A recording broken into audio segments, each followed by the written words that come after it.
सध्या संध्याकाळ होते आणि आपण आहोत पडसाळी या गावामध्ये. पडसाळी हे गाव पन्हाळा तालुक्यात आलं. पन्हाळा तालुक्याचं शेवटचं गाव म्हणण्यामागचं कारण असं की तुम्ही डोंगररांगा बघताय, डोंगररांगाच्या पलीकडे आहे कोकण विभाग.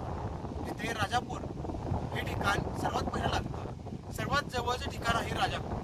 इथून जवळपास 40 किलोमीटरच्या अंतरावर राजापूर आणि इथूनच 40 किलोमीटरच्या अंतरावर कोल्हापूर पडतं.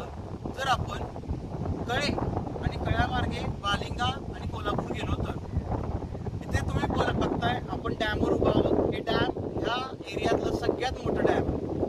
पडसाळी आणि पन्हाळा ह्या दोन्ही ठिकाणातलं हे सगळ्यात मोठं डॅम. जर कोल्हापूरमधलं सगळ्यात मोठं डॅम म्हणायचं म्हणलं तर मात्र राधानगरी किंवा बाकीचे असे बरेच नावं येतात. पण पन्हाळ्यातलं स्पेसिफिक पन्हाळा तालुक्यातलं जर म्हणायला गेलं तर हे, कारण हे डॅम इतकं मोठं आहे की 12 महिने ह्या डॅमचं पाणी